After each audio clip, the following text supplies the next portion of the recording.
Have a good day, class 9 student. Today your history first, chapter first, French Revolution, page number 8. Topic number the outbreak of the revolutions. Louis XVI had to increase his taxes for reason you have learned in the previous section. Louis 16 tax जो increase किया था उसका reason के बारे में आप लोग previous part में पढ़े हो. How do you think he could gave gone about doing this. कैसे तुम लोग ये सोच सकते हो इसके चलते हुए वो कैसे चल रहा है. In France of the old regime, the monarch did not have the power to impose tax according to his will alone. France में उस टाइम मोनार्च अकेले डिसाइड नहीं कर पाएगा कि कैसे टैक्स बढ़ाया जाएगा या किस चीज़ के ऊपर टैक्स रखा जाएगा. Rather he had to call a meeting of the state general which would then pass his proposal for new taxes. तो अकेले वो टैक्स के बारे में डिसीजन नहीं ले सकते, तब भी उन्होंने क्या करते हैं ना, एक मीटिंग कॉल करते हैं, एक मीटिंग बुलाते हैं स्टेट जनरल रहते हुए, जहाँ पर उन्होंने प्रपोजल रखते हैं या पास कराते हैं या प्रपोजल किस चीज़ का, नया टैक्स के बारे में. The state general was a political body to which the 3 state sent their representative. State general क्या है? स्टेट जनरल एक रिप्रेजेंटेटिव बॉडी है जिसमें तीनों स्टेट के लोग, हम लोग जानते हैं क्लर्जी, नोबिलिटी और थर्ड स्टेट, तीनों स्टेट के रिप्रेजेंटेटिव रहेंगे.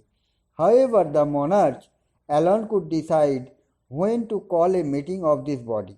तब तो मोनार्च थे और तीनों स्टेट के रिप्रेजेंटेटिव रहते हुए भी मीटिंग में मोनार्च क्या करते थे ना, अपना डिसीजन सुना देते थे टैक्स के बारे में. The last time it was done was in 1614. ये लास्ट कब हुआ था ना, 1614 साल में. तो इस टॉपिक में हम लोग क्या देखें, इस पैरा में हम लोग देखें कि लुई 16 जो टैक्स इंक्रीज कर रहे थे, हम लोग प्रीवियस चैप्टर में प्रीवियस पार्ट में पढ़े हैं, सिर्फ वो अकेले नहीं पाने करने का अधिकार नहीं था उनके ऊपर.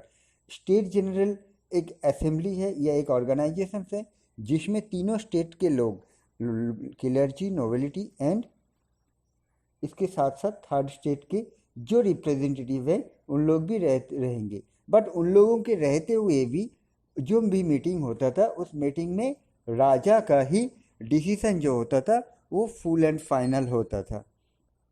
ओके, ऐसा ही एक मीटिंग लास्ट हुआ था 1614 में.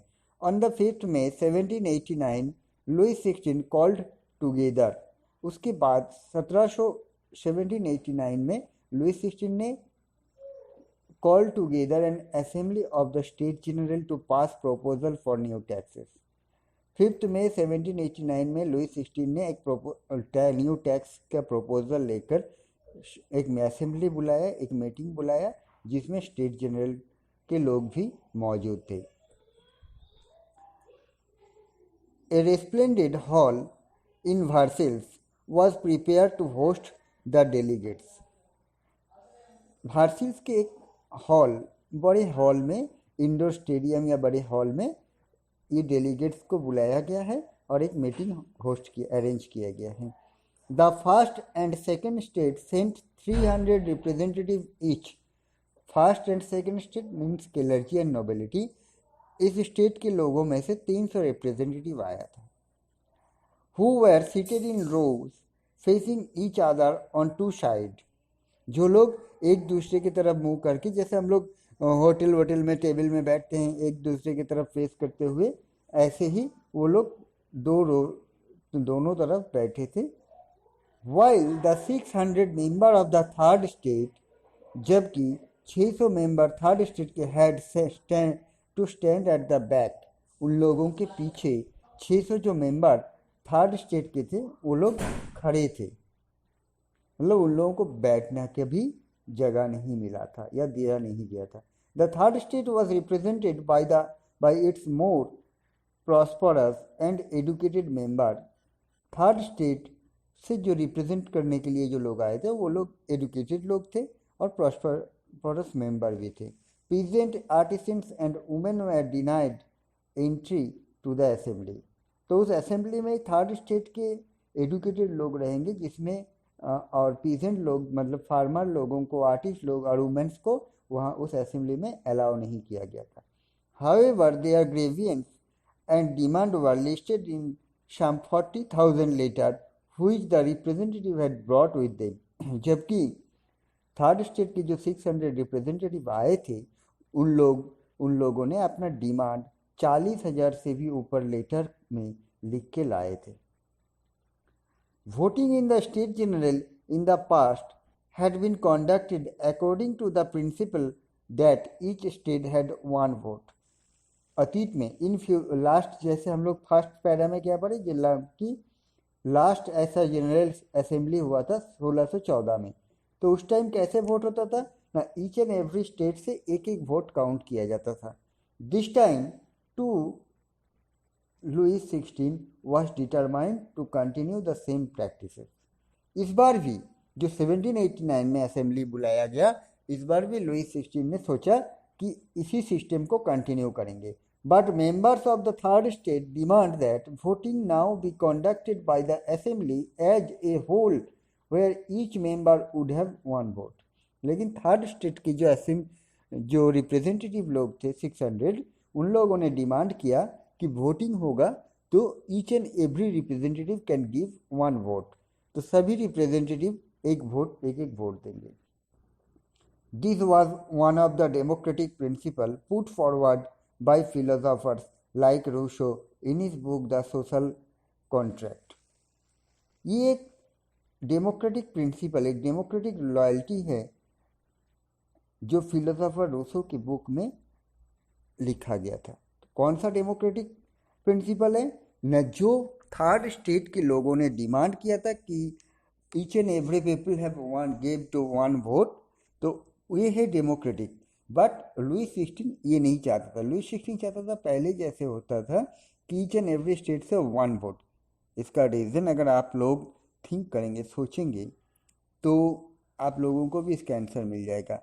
देखिए, अगर आप लोग सोचिए कि ईच एंड एवरी स्टेट से वन वोट, तो कितना स्टेट है? 3 स्टेट और एक किंग, राजा, 4 वोट. 4 में से सबसे ज़्यादा कठिनाई किसको उठाना पड़ रहा था? थर्ड स्टेट के लोगों को.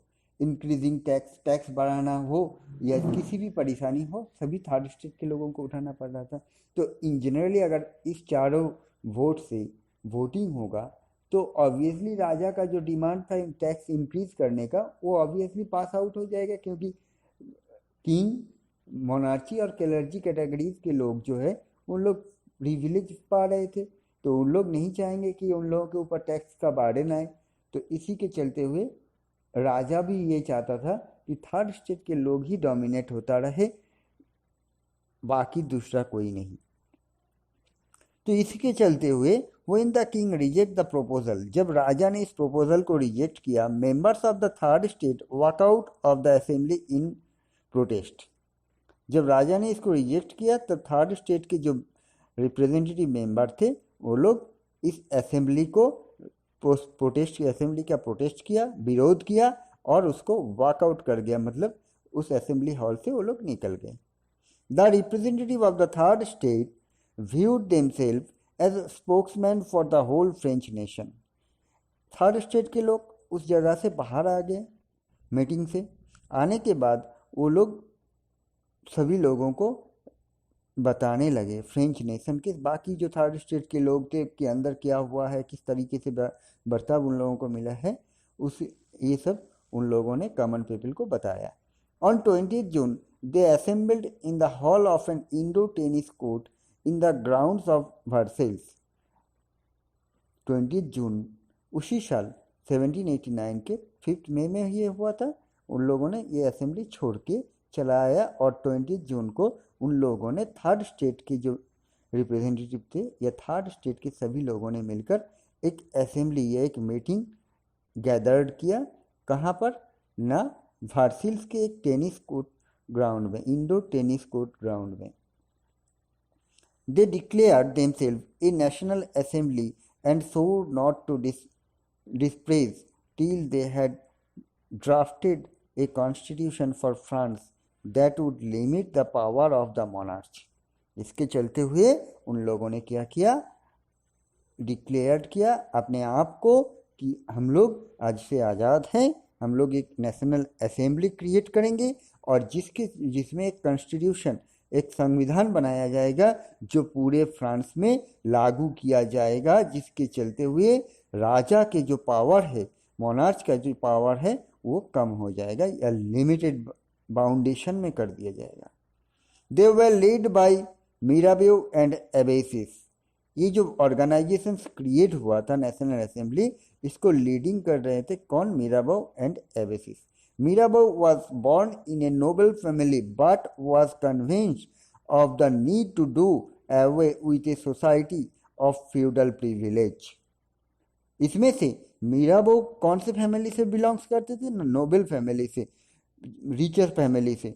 तभी उन्होंने कॉमन पीपल या थर्ड स्टेट के लोगों के लिए सामने आया और समाज में जो फ्यूडल प्रिविलेज प्रोवाइड किया जा रहा था इसके खिलाफ लड़ाई करना शुरू किया। He brought out a journal and delivered powerful speech to the crowd assembled at Versailles. उन्होंने एक जर्नल या एक बुक पब्लिश किया और डिलीवर्ड किया, कॉमन पीपल के तरफ थ्रो किया एक बहुत ही पावरफुल स्पीच, जिसके चलते हुए कॉमन पीपल इनको इन्फ्लुएंस मिले। Now next page. Abbes originally a priest, abbes क्या थे, originally a priest, wrote on an influence pamphlet called What is the Third State. उन्होंने ओरिजिनली अपने रीजन के तौर पे उन्होंने एक प्रीस्ट थे या मीन्स थर्ड स्टेट के लोग ही थे। उन्होंने क्या किया, पैम्फलेट हैंडबिल इशू किया जिसमें उन्होंने दर्शाया कॉमन पीपल को कि थर्ड स्टेट क्या है। While the National Assembly was busy at Versailles drafting a constitution, the rest of France seated with turmoil. जब ये नेशनल असेंबली एक कॉन्स्टिट्यूशन बनाने में बिजी हो गए तब बाकी फ्रांस के लोग भी धीरे धीरे अपना जो डिमांड था उसको लेकर चुप हो गए। A severe winter had meant a bad harvest. इसी के इस टाइम ही एक ठंडी के मौसम में चाहे बहुत सा ज़्यादा बर्फ़ गिरा हो या चाहे फॉगी के डेंसिटी के स्नोफॉल के कारण हो या डेंसिटी के कारण हार्वेस्टिंग बहुत ही पुअर हो गया, ख़राब हो गया। द प्राइस ऑफ ब्रेड रोज, इसके चलते हुए रोटी का रेट दाम जो था वो फिर से बढ़ गया। Often bakers exploit the situation and hoarded supplies, जिसके चलते हुए बेकर्स मीन्स बेकरी में एक्सप्लॉयट द सिचुएशन, बेकरी में का सिचुएशन बहुत ख़राब होने लगा। सप्लाई जो था वो सप्लाई में रुकावट बनने से शुरू हुआ। After spending hours in long queue at the bakery, crowds of angry women storm into the shop. At the same time the king order troop to move into Paris. जब बेकरी ने रोटी देना बंद कर दिया, बेकरी ने रोटी produce करना बंद कर दिया, तब जाके बहुत queue, after spending hour in a long queue, एक लंबा लाइन लगा था, दिन भर घंटों भर बहुत ज़्यादा देर तक बेकरी के बाहर लाइन लगा के कॉमन पीपल खड़े थे, लेकिन रोटी उन लोगों को नहीं मिल रहा था। तब कॉमन पीपल या जनता, क्राउड जनता एंग्री हो गए। वुमेन स्ट्रॉम, जो औरतें थी वो लोग और भी एंग्री होकर क्या किए, इनटू द शॉप, दुकान के ऊपर अटैक कर दिए। और इसी के चलते हुए जो लड़ाई या जैसे हम लोग जैसे क्या होता है अभी भी कि दंगा फसाद में गवर्नमेंट या एडमिनिस्ट्रेशन क्या करते हैं ना, पुलिस फोर्स भेज देते हैं, मार के हो, लाठी चार्ज करके हो, या टीयर गैस या वाटर छोड़ देकर, जैसे हम लोग मूवी में भी देखते हैं। तो वैसे करके उसको प्रोटेस्ट करने की कोशिश करते हैं। वैसे राजा ने भी एक मिलिट्री ट्रूप भेज दिया और उन लोगों पेरिस में ऑन 14 जुलाई द एगेंटेड crowd stormed and destroyed the Bastille. किस लिए ना, जो क्राउड, जनता का जो लड़ाई या जनता ने जो अटैक करना शुरू किया था, इसके खिलाफ उन लोगों को प्रोटेस्ट करने के लिए कहाँ से भेजा था न बास्तिल से। और इसी के चलते हुए बास्तिल के ऊपर कॉमन पीपल ने अटैक भी कर दिया था। आप लोग पहले ही पढ़े हैं कि बास्तिल फोर्ट को कॉमन पीपल ने डिस्ट्रॉय कर दिया था। In the country side rumors spread from village to village that the lords of the manor had hired bands of brigands who were know their way to destroy the ripe crops। Country side में भी ये जो revolution या revolt शुरू हुआ, storm शुरू हुआ, ये कंट्री साइड में मतलब गांव गांव तक इसके बारे में ऐसा ही प्रॉब्लम क्रिएट हो गया। और चारों तरफ क्या हुआ ना, जो रीप क्रॉप था, मतलब पक्का फसल पकने वाला था, इसी के चलते इस दंगा हंगा जो चल रहा था, इसमें सब डिस्ट्रॉय होने लगा। Caught in a frenzy of fear, peasants in several districts seized hoes to pitchfork the attack chateaux. तो इसके चलते क्या हुआ, बहुत सारे लोगों को कैच कर लिया गया। जो लोग अटैक कर रहे थे उन लोगों को अरेस्ट किया गया, बंदी बनाया गया। पीजेंट सेवरल डिस्ट्रिक्ट सीज हो, और पीजेंट लोग भी, फार्मर लोग भी क्या किया, वेरियस टाइप में बहुत सारे ज़िले में फार्मर लोग भी क्या किया, वो लोग अपने आप गांव को ब्लॉक कर दिया ताकि दूसरा कोई लोग या राजा के लोग ना आ पाए। करने के बाद उन लोगों ने क्या किया, दे looted hoarded grain and burned down document containing records of manorial dues। A large number of nobles fled from their homes, many of them migrated in neighboring country। इसके चलते गांव गांव फार्मर लोग क्या किया ना, गांव गांव में अपना गांव को ब्लॉक कर दिया ताकि राजा के जो सैनिक है वो लोग आके अटैक ना कर पाए। और इसके बाद उस गांव एरिया में या उस लोकेलिटीज़ में जो नोबिलिटी और क्लर्जी लोग रहते थे, उन लोगों का जो क्योंकि हम लोग पहले ही पढ़े थे कि नोबिलिटी लोगों के पास सारे ज़मीन का अधिकार था, तो उन लोगों का जितना भी स्टॉक में फूड ग्रेन था उसको लूटपाट करना शुरू किया। और नोबल लोगों को, अमीर लोगों को मारना शुरू किया। अमीर लोग क्या किए, डर के मारे घर छोड़ के भागने लगे। बहुत सारे अमीर लोग अब देश छोड़, नॉट ओनली घर छोड़ के, देश छोड़ के भी चले गए दूसरे देशों में। Faced with the power of his revolting subject, Louis 16 finally accorded recognitions to the National Assembly and accepted the principle that his power would from now on be checked by a constitution। इसके ये सब चलते हुए जब under control नहीं हो पा रहा है, जब आउट ऑफ कंट्रोल हो गया, लुइस 16 राजा ने ये देखते हुए नेशनल असेंबली को या थर्ड स्टेट के लोगों को प्रायोरिटी या पावर प्रोवाइड किया। और उन लोगों का पहले जो डिमांड था इन द ईयर 1789 5 मई में जो असेंबली में डिमांड किया था कि each and every people have one vote, इस डिमांड को उन्होंने मान लिया और अपने पावर को थोड़ा कंट्रोल कर लिया और कॉन्स्टिट्यूशन के तौर पे उन्होंने अपना अधिकार जताएंगे, ये बात उन्होंने रखा। On the night of 4th August 1789, the Assembly passed a decree abolishing the feudal system of obligations and taxes। उसके बाद 4 अगस्त रात में एक असेंबली में मतलब एक मीटिंग में बैठा सब लोग मिलकर, और उसमें पास क्या हुआ ना, फ्यूडल सिस्टम को डिस्ट्रॉय कर दिया जाएगा, एबल्यूश कर दिया जाएगा और टैक्स या ऑब्लाइजेशन सिस्टम जो था उसको ख़त्म कर दिया जाए। Members of the clergy too were force to give up their privilege. लेकिन क्लर्जी के कैटेगरीज के जो मेंबर थे वो लोग फोर्स कर रहे थे कि उन लोगों को जो प्रिविलेज पहले मिलता था वो अभी भी मिले। Tithes were abolished and lands owned by the church were confiscated. Tithes क्या था, हम लोग प्रीवियस में पढ़े हैं। तिथिस था जो चर्च के द्वारा प्रोड्यूस किया गया a tax levied by the church, जो चार्ज के द्वारा प्रोड्यूस किया गया टैक्स था, जिसमें से एग्रीकल्चर प्रोडक्ट का 1/10 प्रोवाइड करना पड़ता था चार्ज में, ये सिस्टम भी एबोल्यूश किया गया और land owned by the charge were confiscated. इसके चलते हुए क्या होगा, तब चार्ज में तो ये खाना नहीं आएगा, तो जो ज़मीन था वो चार्ज के लोगों ने धीरे धीरे अपना ज़मीन अपना खरीदने लगा। As a result the government acquired asset worth at least 2 billion livres. इसी के चलते हुए गवर्नमेंट के पास कितना एसेट आ गया ना, 2 बिलियन लीवर के 2 बिलियन लीवर या मीन्स 2 बिलियन लीवर जो है उन लोगों के देश के मॉनिटरी सिस्टम में हम लोग जैसे रुपीज़ कहते हैं वहाँ पे लीवर कहते हैं।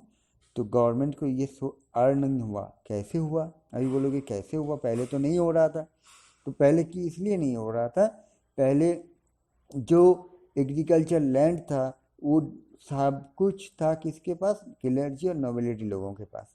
जो लोग फार्मर लोगों से या पीजेंट लोगों से काम कराते थे अपनी ज़मीन पे, उसमें से कुछ टैक्स तिथिस के तौर पे चार्ज में प्रोवाइड करते थे, राजा को थोड़ा बहुत देते या ना देते, ऐसे करके चल रहा था। वो लोग अपने आप को अमीर बना के रख रहा था। तो ये सिस्टम जब क्लर्जी नोबिलिटी सिस्टम ख़त्म हो गया तो सारी ज़मीन सरकार का हो गया, तो गवर्नमेंट इसके चलते हुए 2 बिलियन लीवर का प्रॉफिट हुआ या गवर्नमेंट का इनकम बढ़ा। Okay, so you people read very carefully and if you have any doubts you can call me. But one more thing, class 9 student, I have seen YouTube views only 1 and 2 students have seen and read. What about the other student? If you don't need any type of videos, then I can stop your classes online, your online classes. If you need no needs, then say tell me. अगर आप लोगों को online class का कोई भी ज़रूरत नहीं है तो आप लोग बता दीजिए, हम लोग बंद कर देते हैं। नॉट ओनली मी, सारे टीचर का ही एक सेम कंडीशन है।